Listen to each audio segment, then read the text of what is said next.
अस्सलाम वालेकुम रहमतुल्लाहि व बरकातुहू।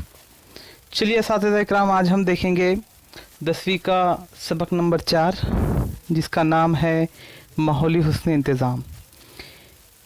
आपको एक बात बताता चलूँ कि महा टीईटी में पेपर 1 के लिए हमें साइंस की 5वीं से 10वीं तक की किताब पढ़नी है। वहीं पेपर 2 के लिए 5वीं से 12वीं तक की जो किताबें दी गई है साइंस की, वो हमें पढ़नी है। तो ये 10वीं का सबक है जिसका आज हम मुताला करेंगे। यहाँ कुछ की पॉइंट्स आपको दिए गए हैं जहाँ से आप भी सवालात बना सकते हैं, पढ़ते वक्त वो उन चीज़ों को याद रख सकते हैं। वो की पॉइंट्स पहले हम डिस्कस करेंगे और फिर अगली स्लाइड पे चलेंगे। तो देखिए यहाँ पर सबसे पहले ग़िज़ाई ज़ंजीर में तग़ज़ियाती सतह मिसालों के साथ आपको पढ़ लेनी है। उसके बाद दरसी किताब के सफ़ा नंबर 37 पे दिए गए खाके उसे पढ़ लेना है। उसके बाद कुछ पैराग्राफ दिए गए हैं, ज़रा सोचिए कि सफ़ा नंबर 37 पे वो भी आपको पढ़ लेना है। माहौल की तारीफ़ और माहौल पर असरअंदाज होने वाले अज्जा, जंगलाती तहफ़्फ़ुज़ के तमाम कानून आपको पढ़ लेने हैं। चलिए पहले 2 सवालात देखते हैं। यहाँ पर पहले आपको एक फूड चेन दी गई है, एक ग़िज़ाई ज़ंजीर दी गई है जिसमें घास, नाक तोड़ा, मेंढक, सांप, बाँस, तज्ज़ियाकार दिए गए हैं। फिर उस पर सवाल बनाया गया है कि इस ग़िज़ाई ज़ंजीर में मेंढक खाली जगह है, तो मेंढक सानवी सारिफ़ है। अब सानवी सारिफ़ क्या होता है मैं आपको अगली स्लाइड पे बताने की इंशाल्लाह कोशिश करूँगा, जहाँ पर हम कुछ तस्वीर के ज़रिए इसको समझने की कोशिश करेंगे। अगला सवाल देखिए, खुर्दबीनी जानदारों का शुमार खाली जगह में होता है, तो तज्ज़ियाकार होते हैं खुर्दबीनी जानदार, जिसे हम अंग्रेज़ी में डिकम्पोज़र्स कहते हैं। आइए चलते हैं और इन सवालों को समझते हैं। तो पहले सवाल का जवाब देखिए, यहाँ आपको मेंढक नज़र आ रही है तीसरे नंबर पे। सबसे पहले प्रोड्यूसर्स है, यानी कि घास को प्रोड्यूसर कहेंगे हम, जो कि सबको खाना मुहैया करने का काम करता है। उसके बाद प्राइमरी कंज्यूमर नाकतोड़ा है, जिसे ग्रास हॉपर लिखा हुआ है यहाँ पर। और उसके बाद में जो है तो मेंढक है ना।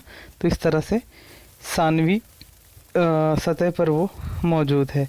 आइए आगे बढ़ते हैं अगले सवाल के जवाब में। ये देखिए यहाँ पर बैक्टीरिया आपको नीचे की जानिब नज़र आ रहे हैं, डिकम्पोज़र तज्ज़ियाकार, जो मरे हुए जानदारों को सड़ा गलाकर मिट्टी बनाने का काम करते हैं और उसी मिट्टी से दोबारा घास उगाती है।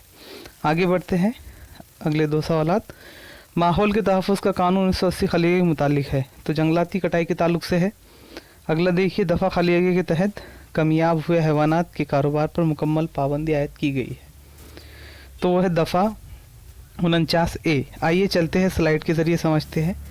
यहाँ पर आपको फॉरेस्ट कंजर्वेशन एक्ट 1980 के तारुक से मालूमात दी गई है, जिसमें ये बताया गया है कि आप जो है तो जंगलात में कहीं भी कान कनी नहीं कर सकते हैं। अगर वैसा आप करते हैं तो आपको सज़ा दी जाएगी। अगली स्लाइड के ऊपर 49A दफ़ा के ताल्लुक से मालूमात दी गई है। इसके साथ साथ 49B और 49C भी दी गई है, आप इसे भी पढ़ ले। अगले 2 सवाल, माहौली निज़ाम में खाली जगह का शुमार नामियाती अशिया में होता है, तो प्रोटीन और कार्बोहाइड्रेट का जो शुमार होता है वो ऑर्गेनिक कंपाउंड्स में होता है। आगे देखिए, माहौल में हयाती अज्जा और गैर हयाती अज्जा के बाहमी ताल्लुक़ के मुतालिक खाली जगह कहते हैं, तो उसे इल्म माहौलियात कहते हैं। आइए स्लाइड्स के ज़रिए समझते हैं। यहाँ पर आपको कार्बोहाइड्रेट और प्रोटीन, यानी कि प्रोटीन और निशास्ता के ताल्लुक से मालूमात दी गई है। और अगली स्लाइड पर आपको यहाँ पर इल्म माहौलियात में जो बायोटिक और अबायोटिक फैक्टर्स है वो किस तरह से एक दूसरे के साथ खलत मलत होकर ये पूरे माहौली निज़ाम को चलाते हैं, वो बताया गया है। आगे बढ़ते हैं। किसी देवता के नाम पर मुख्तस किए गए जंगलात को खाली जगह कहते हैं, तो उसे देवराई कहते हैं।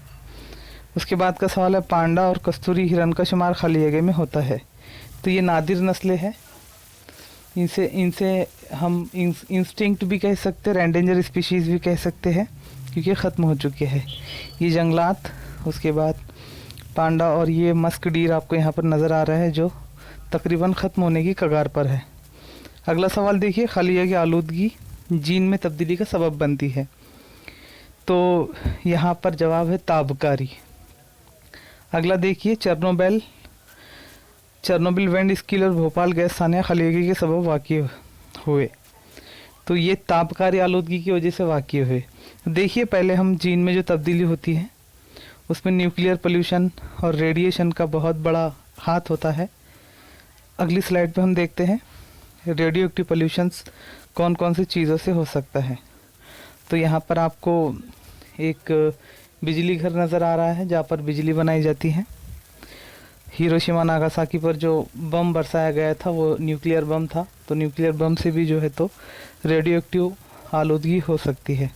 उसके बाद हम जो इलेक्ट्रॉनिक गैजेट्स इस्तेमाल करते हैं घरों में, उससे भी इसका होने का खतरा लाहक होता है। तो अगर आपको मेरा ये काम पसंद आता है तो इस वीडियो को शेयर कीजिए, लाइक कीजिए और साथ साथ मेरे इस चैनल को सब्सक्राइब कीजिए। जज़ाकल्लाहु खैरा।